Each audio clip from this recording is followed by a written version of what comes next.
Ndeba kenekwa m n'ọzọ akwatelu na-egbue akwa mbunu gbolo Okwuluora ka onye ọbụla ya ezike bunu megidele ihe a kịta tụọ nwoke mmadụ ọbara mgbere nyanwa kunu ya amala ihe unu ji register for something na agbụghị onye nwe group the chain cast is unu kpọwa onye nwe group afa kemgbe ndị Igbo ya amala ihe for God's sake na ndị video ebe Okwuluora na-ebele ndị mmadụ akwa online because of ihe ọ na-amara unu na-echa ya a na-echeta azụ ọzọ.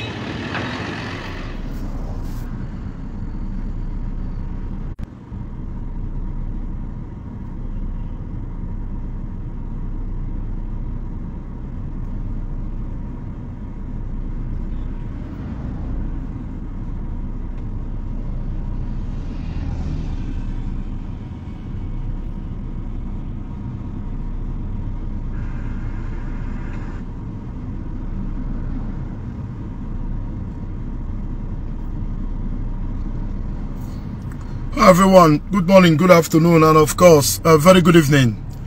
Because I'm na meeting before and then we'll be very short. So because I'm na line with Ndi near Madam Flo Ego Kemerufa COS and before I proceed, I'm a little clarification on Chorime. Business here Meliana Group. Madam Flo, according to them, I may follow her. O may post na that group. Nde mmadu jekuru wezi enem boss. Obu no wonye may transfer 10,000 pounds, 20,000 pounds. Post oya na group. People will react. Asiya ke onyo okuro oguya. Business ni na anda me emeri na group. And they get emeri outside the group. Ha meri na phone call. Ha meri na DM. Enwero onye me any transaction na group. And again, enwero onye mwopu na group. E close the group down. And onye obuna ma WhatsApp for you to close down a group, you get wopu onye obuna. Mala some people jefu kopiri ebe nwopuru ndị mmadụ si na mwopuru ndị mmadụ. E close the group down. Why? Enwe so much threat na the group. Enwe ndị si na ha ga-egbu ibe ha. Ndị ego ha adịrị ya na amọkụ ndị ego ha dị ya. And I create a special group for ndị dị affected ka ha mara ihe mere onwe ha. If you close down the main group of Kozora Pime, Imasina and Kemere Juoye Mozo, Achoromu Kozome. That is why you close that group. What has here the victims in 1 year ago? Tinya na group also. And on na group I know. Onye kucho some of them will send the Madam Flo. Asika asna one name money ajere chunta. Sizinamu yira no ba mebwe. Asika aba ugwo group. Ekucho some of them cooperate send there Madam Flo. Ka Madam Flo futa onye nke asa ajo mmadu. Futa ya nwa asa ezigbo mmadu kwuo ya ụgwọ first. Onye ọbụla nye Madam Flo ego manụnụ ya, ọmụ ebe nwaanyị ya bi. Ịnọ na UK, were ego gị, baa moto ma ọ baa na train na UK, jenye ya mmadu na biya. Some of them na-ejebe Madam Flo, kpaa nkata rie nni. Nobody, no single person. Obu ni nyere Okwuluora ego. Ịkpọ mụ na phone, nkwụọ gị ụgwọ gị. Obu na ị gwara m na ị chọrọ inye Madam Flo ego COS. Mma ebugodo ụzọ jụọ gị ka ihe bụ COS. Ama m ihe. Nobody called me. Nobody told me. Nobody informed me before God and man. Anọ m n'ime moto nwere engine na-ekwu ya. Amara m ihe bụ COS. Amara m oge post COS. Mana ndị kpọọ mashi bụ m na-agagharị. Onye chi ya kere ịdị mma ga-adị mma ịma mgbunwu ya. Nobody. These people nọ na group na-ebe akwa. Mụ na DSS nwe meeting mme get him involved. Ihe ha dị after mụ na ha na-ekwu na-abara ha mba. Ihe dị after bụ COS. Enwe m family, enwe m mmadụ arụ adịrọ, ọ nọ na-ebe akwa since yesterday. Na akpọrọ nwunye onye ori. Ịkọsụ my mother high BP. Mana ị nọ somewhere na UK. Na si nye gị COS. Ha niile nọ ndịrọ ọnụ now. Ị nọ na social media, somebody na-akọcha m. Na-akpọ m onye ori. Na-akpọ m onye ama. Ị na-watch mana ị mana nwere ihe m mere. Ama ihe bụ COS. Ị nyere m ego. Somebody na-atanish image m. Ha ga-akpọ. Ka effort m chọrọ ime. Achọrọ m ịkpọlọ ya na UK. Agwa m na ọ bụrụ na mkpọlọ ya na UK na Madam Flo ga na free ndị niile anyere ego ga-eje nga ma deport ha. Asị na mmadụ inye mmadụ ego for COS na UK bụ crime. Asị na ị ga-adị ka onye buru ntụ. Na COS bụ free. Asị na inye mmadụ ego COS na UK jee nga. Onwe ndị si na why ma bịa na social media kwuo ya. Akpọrọ m lawyers na UK all these students. Ha sị mụ na nkwuo ife a na social media ha nwee problem. Abụ m onye na-eme ife underground because anything he mere there, ikwu okwu na the group, some of them ga-ewere ya forward or out. Ana m alụ ọrụ underground. Asị m ha na nwaanyị ya ama nri ego unu. Di nwaanyị a nwere hospital n'Owerri. Ụmụnne nwaanyị a nwere, di nwaanyị a nwere aluminium factory n'Owerri. Di ụmụnne nwaanyị a, ụmụnne ya n'afọ nwere hospital n'Owerri. Ndị asị m ekwu ya na social media. Abanyego m underground work. One of them jetuo nwaanyị a na-arụsị. Ha jetuo Sister Flo na-arụsị. Nsi onye nke atọ nwaanyị a na-arụsị. Ọ bụrụ kịta na mụ na gị nọ na-arụsị gbuo Sister Flo ka onye ga-akwụ ndị mmadụ ụgwọ ha. A na-ekwu the same woman to ha na-arụsị ji ebupụ ya na Facebook. Ije na-arụsị agbata arụ gị ụgwọ. Ijezie na Facebook jekwuru ndị gba ọmaashị. Enwebere onye asị ndị melu fundraising. O ndị arụ adịrọ ka a na-eme fundraising. Before mere onye ọbụla fundraising, ana m ebu ụzọ donate, ana m eji aka mgba flight, ana m alọji na hotel, raise eru mmadụ ego gbara aka bata. So ole jiri gokwa o. Somebody amantuku somewhere.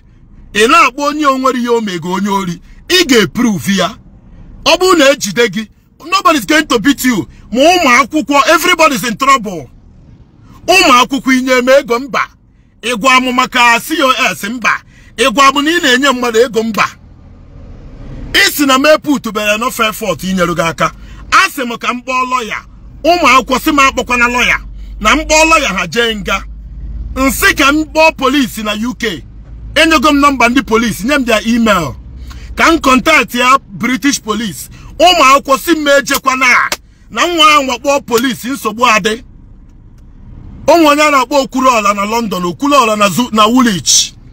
Akpọ m Okwuluora na Woolwich besara ya akwa. Si ya nna m ukwu nekwa ife nna afụ. Okwuluora na Woolwich wetele m lawyer. A chọrọ ịgbara m flight ka m bịa UK. Land ya na airport, nga straight to police. Surrender myself to the police. Were nọmba ndị niile akwụrụ ụgwọ COS nye police. Si ha mee investigation.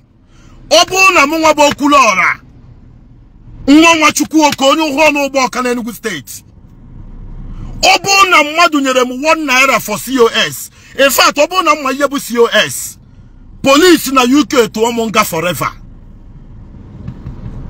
Asị m ka police tụọ m nga ma ọ bụrụ na mma ihe bụ COS, na mụ na mmadụ kpara nkata COS. Na mmadụ nyere m ego COS.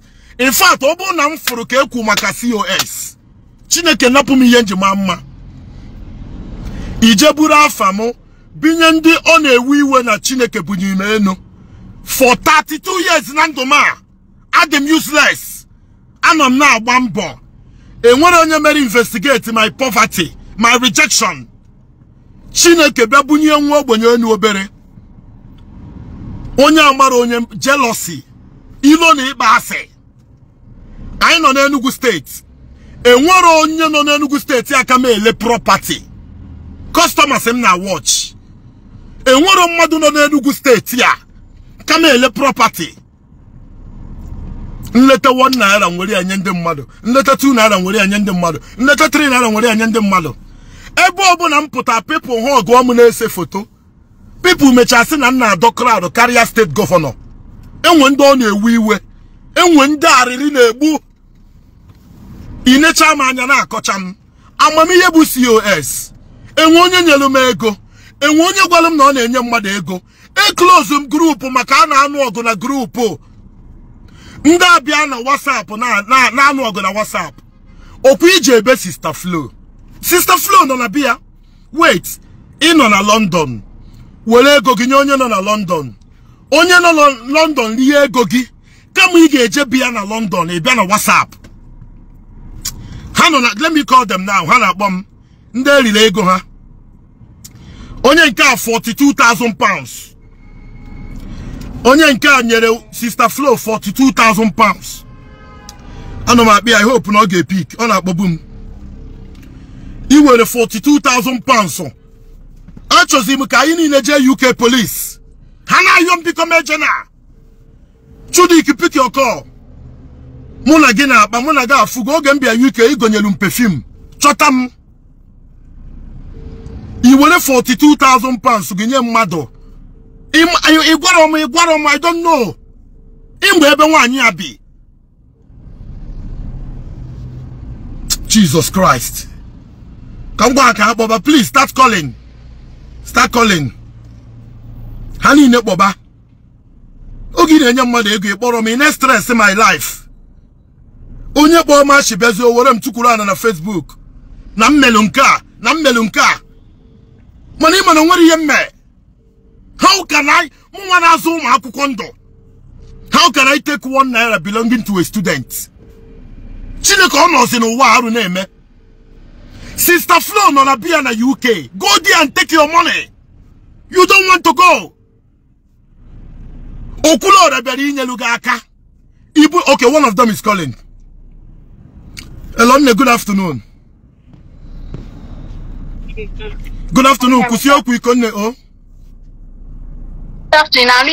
Ano manu yine kuiso nande eguru wala kuya.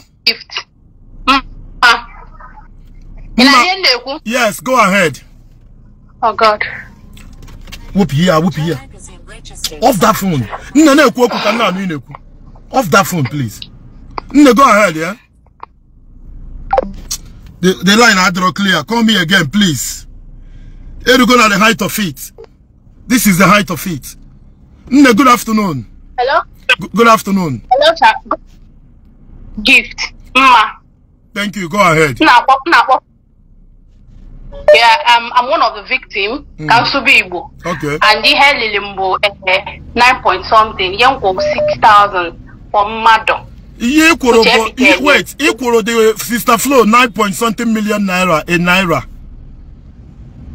No, in pounds, 6,000 pounds. 6, so for now, you know, get about 9 point something, yeah. Okay. And on well, yes, na Okwuluora Ndigbo. Me personally, I don't hold anything against Okwuluora Moyanwa.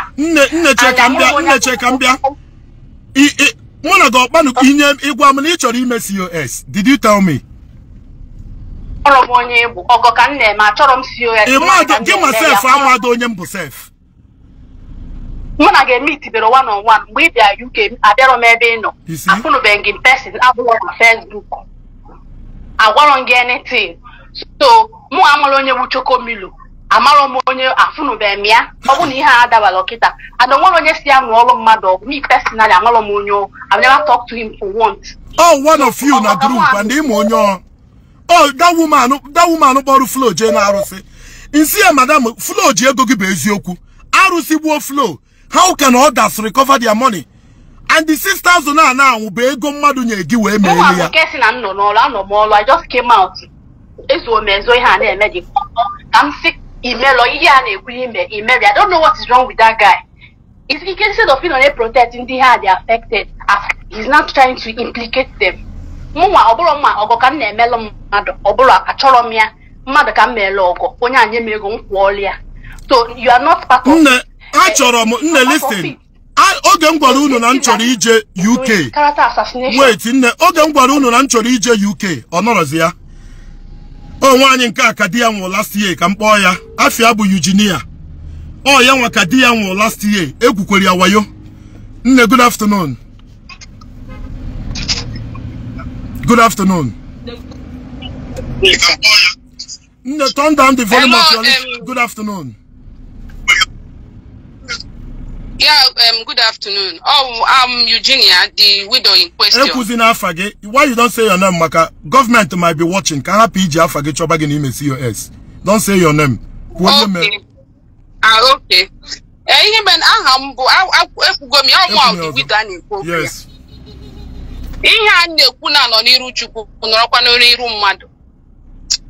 Even this morning, I heard Chokomilo gara online. My boy that no more with the widow. that na anom here now boy that na over no stop on here na tarnish her this poor boy. The death of my husband and other people around get located his entire family. That is number one. Number two, when mere COS, that is number two. I'm follow Okwuluora on Facebook based on Ndone Nyeraka. When I contribute, even my late husband, contribute. We got to a point. I'm already a good fan of him. One achieve UK precisely. Or connect together.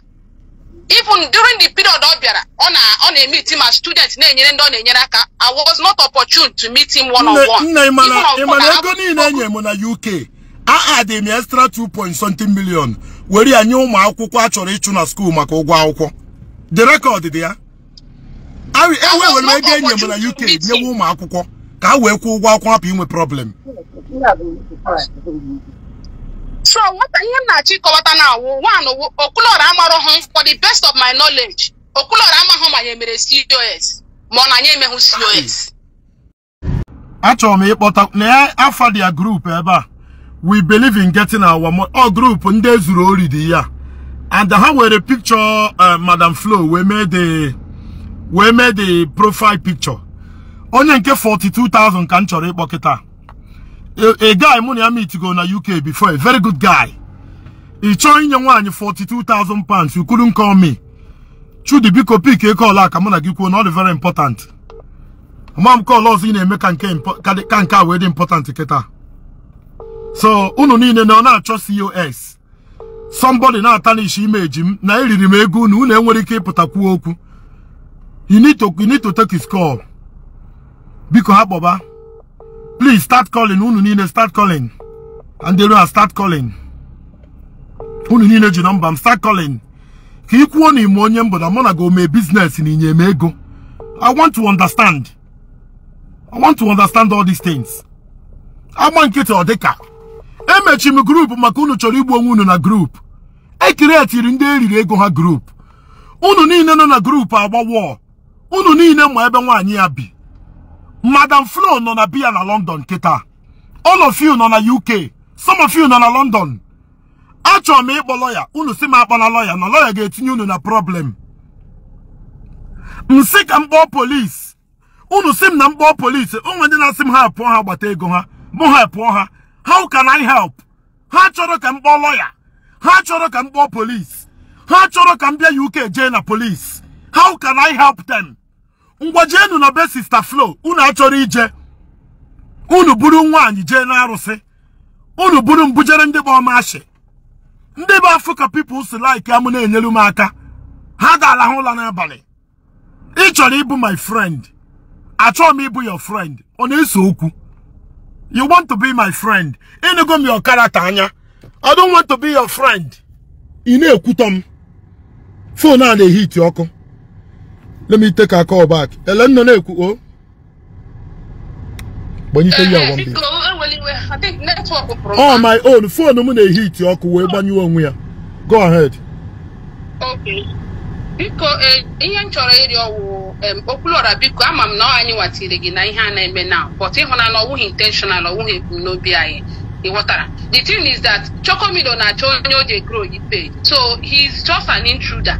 If na mechara na-arịọ anyị ka anyị add ya na group anyị create for ndị ji ụgwọ ọkụ ịghọtara. I think ọ na-eme gị anything possible ka o nwee ike. Let me tell you, onye chọrọ inyere unu aka inye ya complain na if o ga-eme bụ ojekwuru that woman ọrụ ojekwuru ya. Nne hang on, chere ka clarify something. Onwe onye si na close group bụ error. Emepe m group ka unu wee na-abara onwe unu uru. Somebody bute criminality na the group. Isi m emechini ya. Ndị niile eji ụgwọ ekeretere ha anọla group. Don't be dumb and foolish.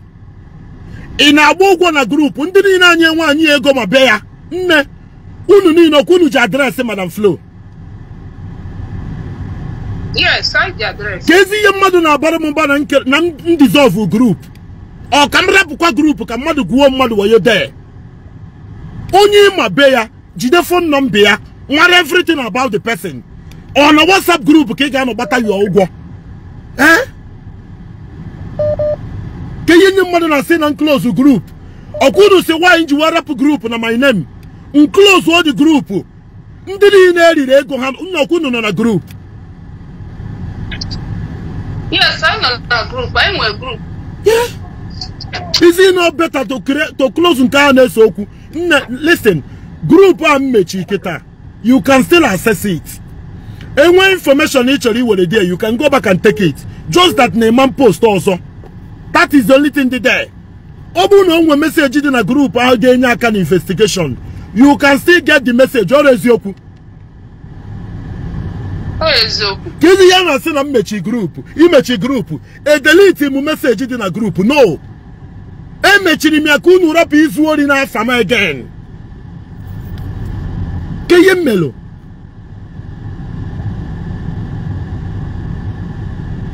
Nne ke zuru oshia ke ifa na-eme na group okwa onu ka na akọ okwa wo ka na agba.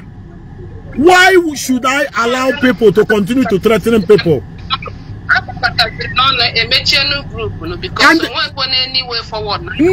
Ekwuru me 4 times in a voice note. Biko no. Una threaten na mmadụ under my name. Imuko na mmadụ threaten mmadụ life mmadụ bụ offense. Asizi ke ebe no na threaten mmadụ asị na group m. Ya ka nji close o ya down. Ndị niile eriri ego ha nọ na group. You are one of them. Unu nọ na group. Kezi unu na achọrọ ka the group ezuru ori ni ade. Did I delete message in a group? No. All the messages are there. Just that na achọrọ sum ka unu press to also. Ginwa ka digi nwere anwụ. Nwaanyị akọ obi natural condition gị narụ ga egorie.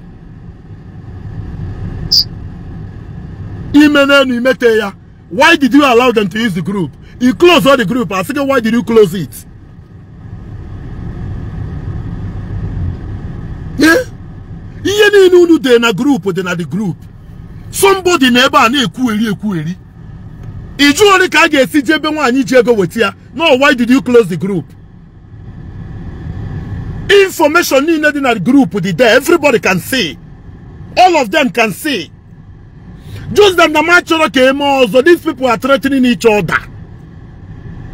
I stopped them by closing it down.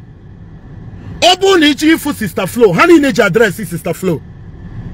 Some of them nature Sister Flo near cash. In on a London. Onye gina na business bin a London. Ije na bia were go near cash. E choputa no onya agwu gi wayo. You cannot go to the person's house in a tegogi. E bia na WhatsApp group na akonu. Onye nke 42,000 aka nchoko okwu. Chudi ka okpobago. Hello? One. Okwuluora Ndigbo. I do to reduce it. Dalu reduce go. Yeah. Go ahead, our people are here. Okay, because I'm one of the victims in Ihani and Amen. Give me about the biggest victim there. Yes. So, and it is quite unfortunate because as in na okokoba mmadu ojekuru mmadu ibe mana okoba animal ojekuru kwa ahwaja ojogu osisi ihe a ga-eme. So nke bụ eziokwu bụ na ihe a is going into a different dimensions because ihe na fuze ebe a na bụ a character assassination. Do you understand? Nwanyị a bụ onye nyere onye ọbụla the full confidence that na ọ ga-help nwe special ụmụ akwụkwọ. Mụnwa na onwe m abụrụ nwata akwụkwọ. O nyere onye ọbụla confidence na she wants to help. And mgbe ọ bịa kwuo that thing, I have people who also wants to be helped. Yeah, when my people, okay, what is coming through. These people were trust to say, okay, can you extend our help to us through this woman? From my own house, I bought a wine, drive for this woman. See, can I know how these people see any employment? Or say no, na many the rema that you madaba ni habo original. You see, no, it's not matter of original. No, but that I don't go and with the US. Or say no. Chudi, can I also due to time? Chudi, come jog ajojo. Ogi inye one year 42,000 pounds. Did you tell me? No.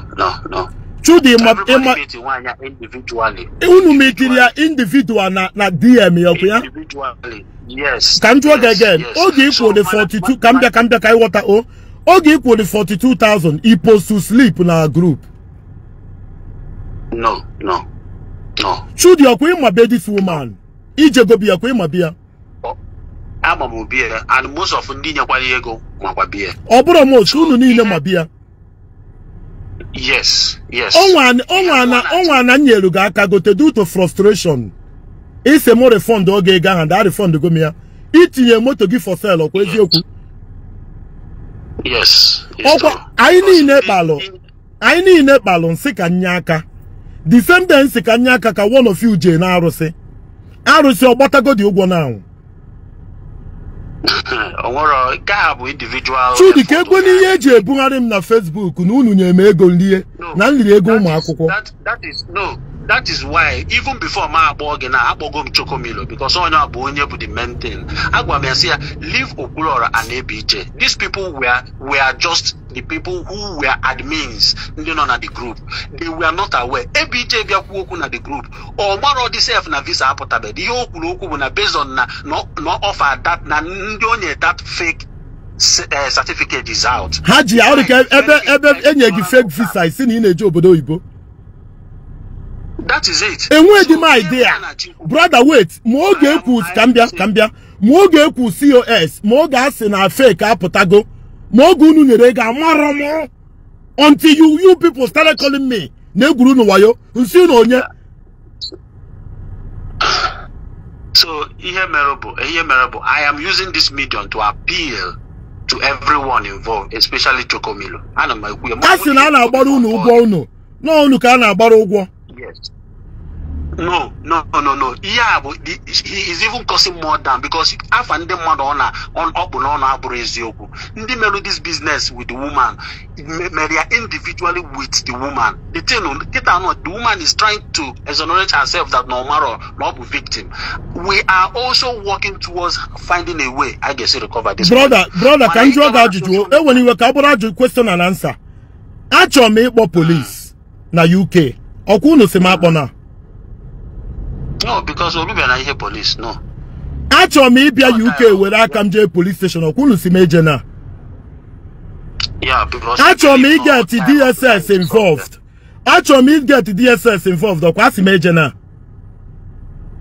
Yeah, go on. Oh, makandi na si na made make effort. Actually, muka me pet sister flow.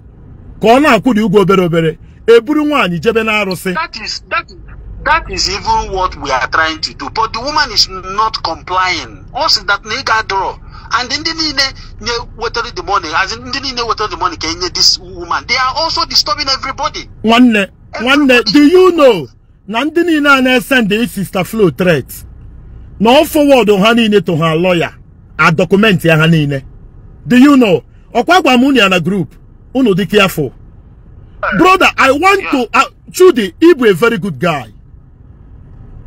To the extent in trust to Mungorogi property. Chudi Ogembia UK, Irapuru begi Brumoto for hours. Ibere eben no mona gi say for to nyem perfume. Sike boromu isike take him out. Nsike aradromo gebia. You offer to take me for dinner. Igonyelum perfume. Ke kam me si mari for jo megi. Igwaro de mo brother. Obu is 42,000. Obu go na Ndi Igbo ma say na let's talk. 42,000 pounds. Brother, I know when you commit suicide. It is why. Brother, tell me what to do now. Una choro kampo police. Una choro kampo lawyer. Ke yenge me. Okwuluora, ihe mma gwadebe gị bụ we need to dialogue. Chokomilo needs to calm down. But instead of helping, he's gonna jeopardize the whole thing. Chudi, me kurifa on Facebook or the implication of people knowing about this. Or the same people gonna have a victim Jekwe Briaje on Facebook. Look at the way I'm stressing. At them very time. No, you need what and the mud in each and the only merit this thing now and the all those things is already causing more harm than damages. Obona actually can solve what this thing. Obona Goma Chokomilo ABJ only open a tiki no help one day they involved. I am not the victim of brother, listen. The only help I know I can render is to get police involved. Actual police. I want you to give me an idea. Tell me what to do. It was a me fenge me. Abona me meria mana mama here. Okwuluora, igenti, obani igete prior before somebody agaba social media. Engoro plan not on ground. What suggestions which you are already about to execute? Remember, before something that was your anger. Then we'll go by internal meeting. See, the next step to follow. That were recovered and which you are willing. Trudy, let me tell you, that woman, investigation, that family, in fact, the family that woman, my dear mom, near the well to do. Obona ije your offer because they will do something. I had them a case. They will do something. That was the initial plan before Mother got online. That was your anger or this back out. But look at how do you people digest it? If you now watch a video, no. Somebody seen Okwuluora where they go ma. How do you people even sleep at night? Man, this guy in a emotional trauma. A man with a sick old mother. For how many hours? What if I bomb and my mother and go do to PPR? I say, Emmanuel Nina Togo for overseeing a blackmail. Trudy, my man, I have never. Trudy, listen. I have never spoken to Flo before this issue. I don't know Flo. I don't know what COS means. All of you victims, nobody called me. I am zero aware. Yeah, it's true.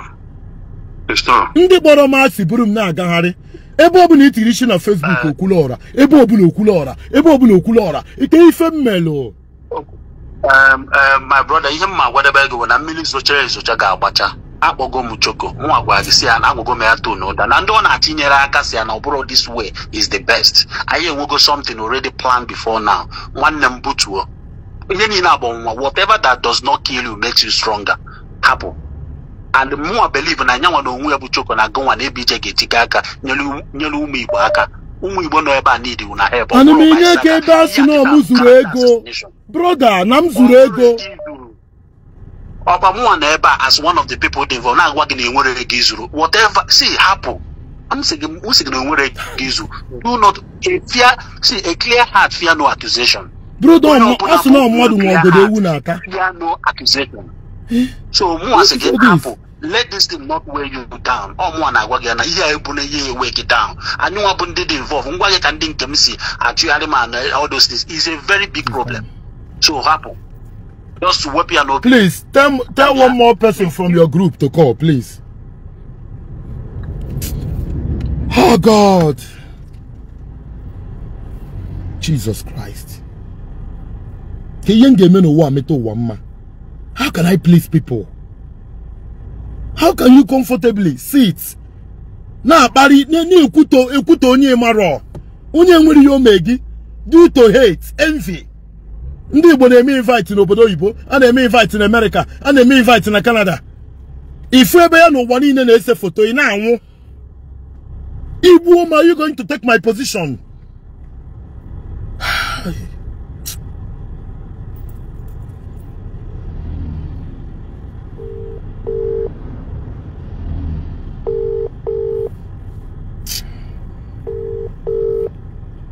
ABJ.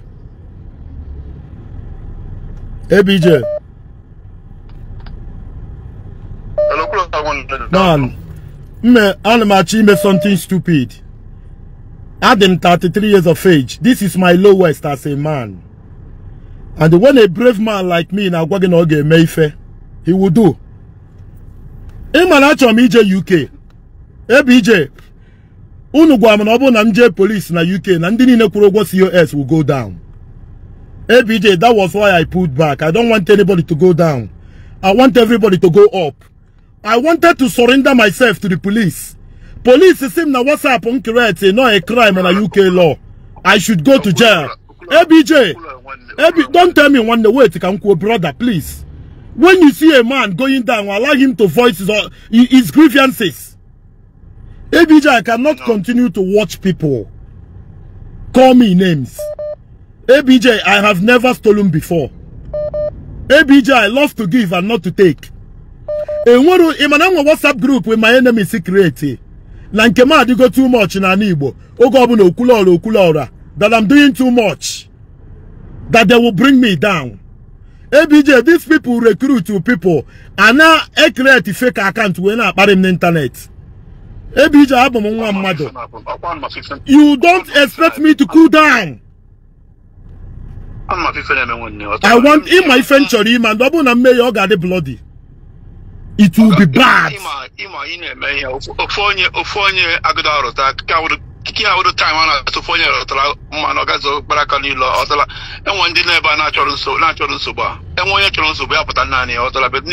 Almost majority of them now will give this money. That stage.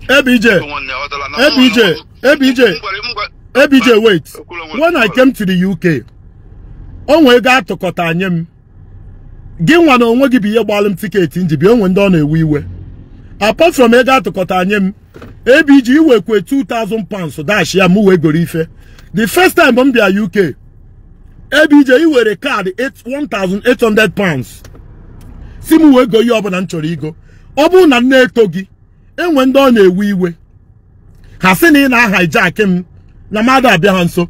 ABJ, the whole money in the UK where me a new mark. You know. ABJ, ekecha mo pansuni nenye. Nde nugu hosum na UK nyemego. Nda Anambra hosum na Birmingham nyemego. Ewere the whole money nyoma akwụkwọ. ABJ dollar nji we bia UK. Nwote na beru the change. Ewere me anyoma akwụkwọ. ABJ abonyite ngi na Teesside University. Sigi mere ụmụ akwụkwọ donation.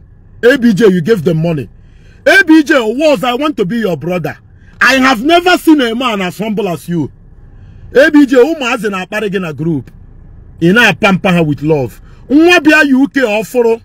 Na asabe da arụ ọfụma. Bia na group ọ na akpari gị ABJ. Na ọgwa gị add ya nwanne ya na add beria. Ni na egbu pasha. ABJ, this umazi akpari go gị. You were there helping them.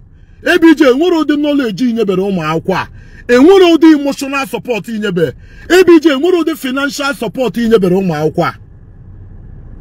ABJ, look at all of them now. Look at it.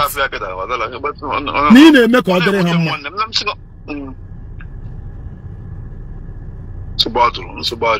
ABJ, tata bụ December 8 ọkụ ya. This is my lowest. So whatever I do tomorrow, nobody should blame me. Sorry. But Adam 33 years. I have never been this low. This is my lowest as a man. And I will do something. ABJ, why are the okay? Wait, brother. ABJ can be Nkuchiku or one my senior brother. Nde mother cinema chori nyaka. ABJ, why are they stopping me from going to police?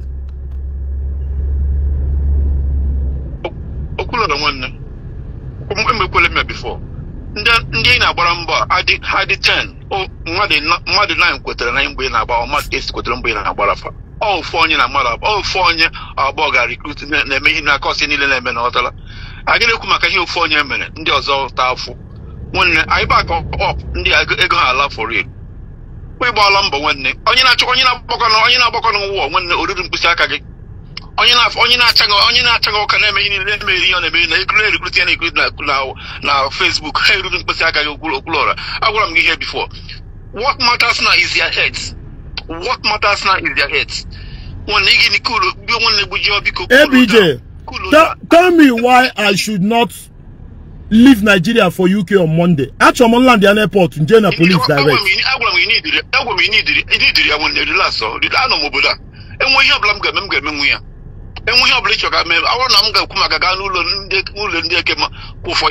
But for now, when nothing happened, not goodbye.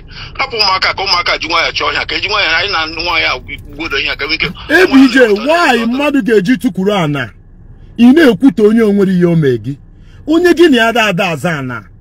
Onye Wuri Yome. Ina Boyo Nyori. Isim, don't worry. Envy and jealous is one of the worst sickness man we can handle. And they are born a madness. Simara and when they are enviness cause the hotel. Jealousness to my mother, or the when Igrekumako Funkuronia head of Mother 9. I want me to push Yam, it won't come more, but I want the truth. Igrekumaka, you 4 years, Mother 9 in me. Because one Onyara. You couldn't get a question about him, and one of somebody, but I'm not about the war. Even like when I'm not about the war, you didn't Pisaka. If you know Kumaka now, I got down. No one, I put them on this side. Keep us, I put them, or they can go on here, they can go on. Would you just forget to one name for